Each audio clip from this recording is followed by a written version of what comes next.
Hey, what's up, loves? Thanks for joining me in my Cinco de Mayo series where we're exploring a little bit more about the history of my favorite drink, tequila, and hopefully one of yours. So let's get sipping. Remember to imbibe responsibly, and let's move on into part three of the series. So, in this part, I wanted to explore a little bit more about the history of tequila and its introduction in the United States into North America. So basically, in order to do that, we're going to take a little walk back in time to the 1920s, where America was kind of going through some stuff. You know, we had just kind of come out of this great war where we won. Financially, we were doing better. Their investments were up. People were banking. People were coming up with new inventions. People were making money left and right. Like, the mother of invention was over us, and the sun had opened up, and people were inventing, like, great new things. And one of those new things was alcoholic beverages. And it was on the rise. Everybody was snapping. People were partying. Until somebody said, hey, wait, this alcohol stuff is bad. This booze is of the devil. It ain't right. It's bad for you. It's causing people to do crazy things like steal and rob and beat people up. And it makes people, it makes their spirits unclean and it makes their minds crazy. And people are willing to do shady ass shit for this stuff. And we need to really put a damper on that before we lose America's soul. And as we all know, we gotta save America's soul, y'all. So anyway, in about January of 1920, we have Prohibition hit, and boom, all this great alcohol, your Sazeracs and all this new booze that's coming out is cut. And you can't find alcohol on the shelf of any store. You can't find it in a restaurant. It is no longer legal to be selling it. If you get caught, you could be fined, you could be arrested. All types of bad things are happening. So Americans, as we well know, they like their booze. I mean, come on. If you've been paying attention, even in the pandemic, we are not shutting down liquor stores. Americans need their drink. So Americans start to become inventors. We were already inventing new things. Why not get inventive with how we're getting booze out here? So basically, everybody's mom, pop, grandma, farmer, and pharmacist decided that if they had some hops and barley growing in their backyard and a couple of different pots in a basement, they could start making hooch. Which wouldn't have been so bad except for one, this shit was harsh, okay? It wasn't good. It was like, I mean, I really don't want to name no brands, but y'all know how it was when you was young and you had to pop in the liquor store and you just turned 21 and you really didn't care what you got effed up on. All you knew was that you had $20 in your hands and you was about to get as much as you could for this 20.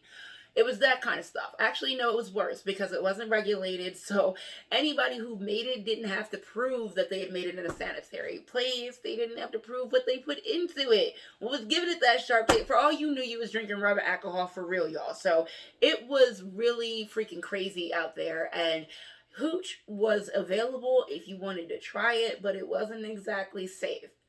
So what do? Well, the rumor starts to spread, the word starts to get out that in Tijuana, our friends to the south, they have this drink and it's legal and they have it in copious amounts and all you need to do is take a little trip and boom, next thing you know, you got bars popping up all over Tijuana serving this lovely freaking drink, the tequila.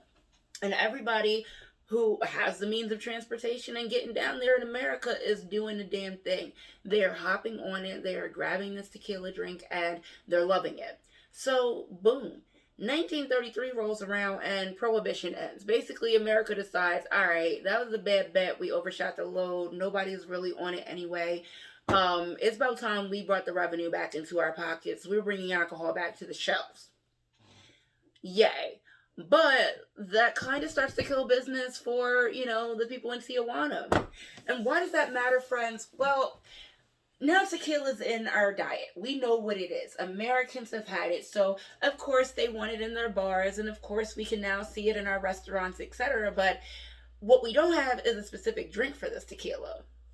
Until allegedly 1938, when this bartender in one of the last few remaining bars of Tijuana runs across this kind of difficult customer.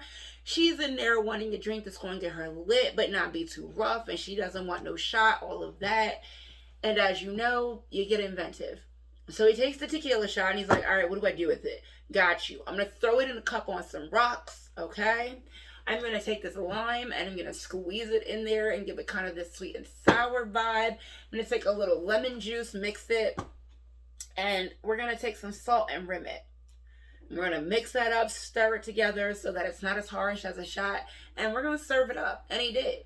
And I don't know whether it was on first sip or whether she got nice and lit off this drink and then was like, hey, make me another, but whatever. According to legend, and I did check a couple sources, this is one of the more popular stories, but according to legend, that's how the margarita